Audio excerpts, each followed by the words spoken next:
Hi guys, it's Ann again. Listen, in an earlier video, I had mentioned that I bead some of my pieces. And this is one I've been working on for a while now. And I thought I would show you. There's several things on it I would like to show you. Number one, you can see the piece, the paint's kind of peeling here. Well, that happens when the glue has a chance to dry, and so it will peel some of the paint sometimes.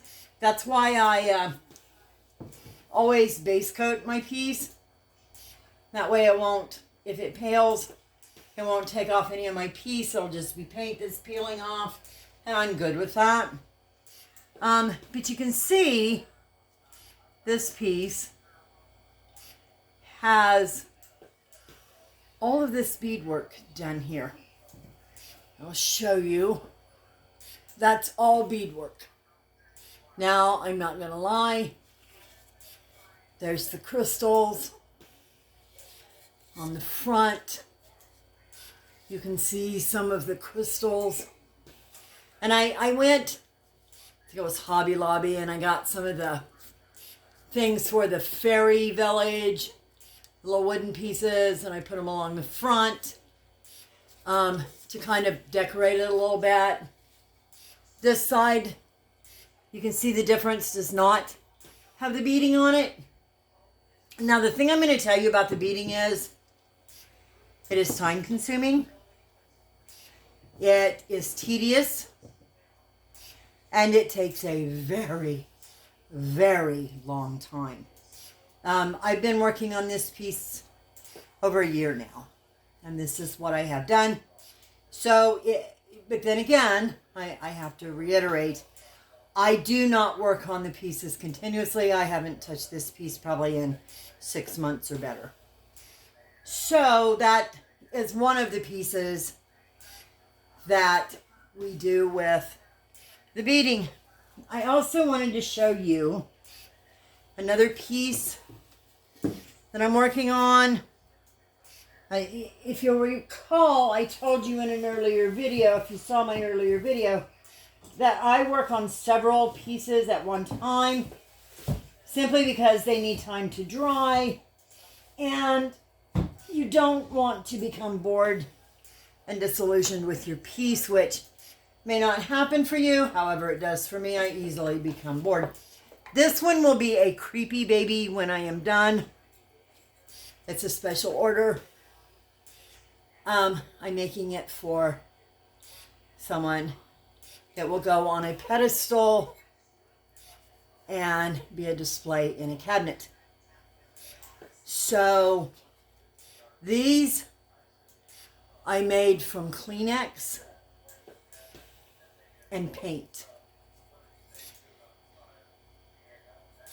These are done in oil paint so that I can push them back, push them back, push them back, and get the color and desire I want.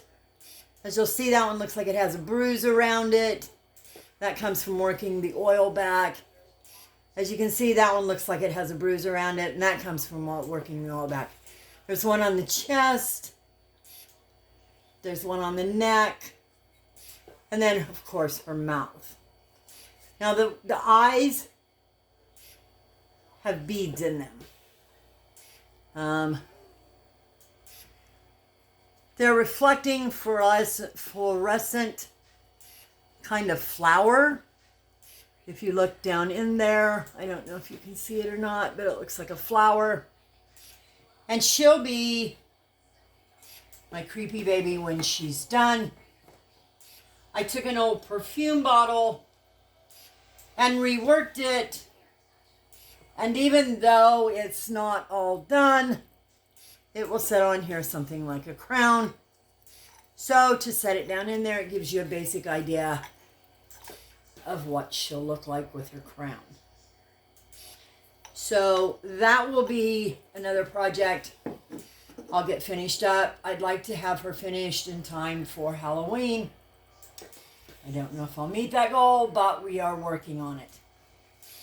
So there's another project you can do. Don't limit yourself. This is be creative. that's what we want to do. Back to this piece, you can see the darker blue now. These, if you recall, were this color.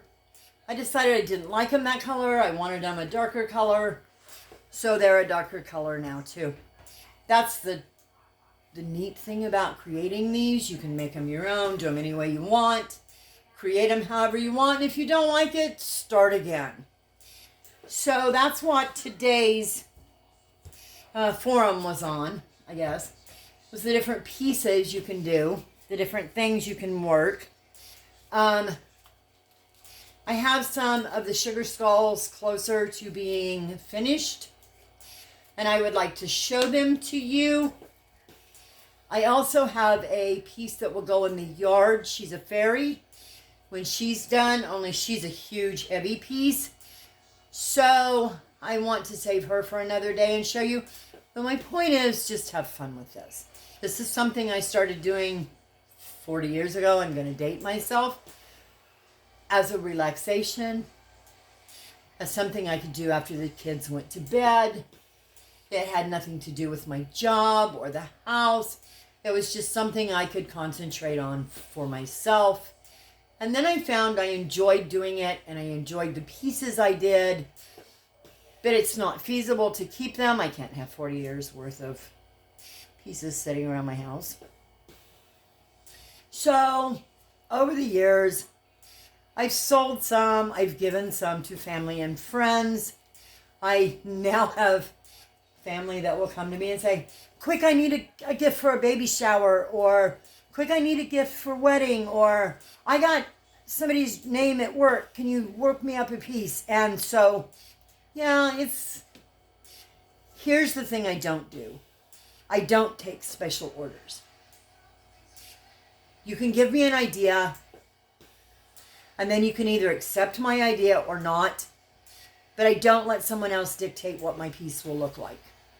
A prime example is the creepy baby. She wanted her, but she does not get to dictate how I make her. Now, when she's done, she can either accept her and take her or not. That's up to her. So far, she loves the piece. Like I said, I'll show you the finished product. She's going to sit on a wooden base. She's meant to be a doll, but she didn't really want her in a doll. She wanted her more of a showpiece that she could put in a cabinet, and a doll just didn't work. So she will sit in a cabinet. I also have one I'm doing for the same lady that is not going to be as creepy per se. She's more of a Mardi Gras piece. And so I'll show you her when I get a little more time, but keep creating, keep having fun, and remember, this is for you.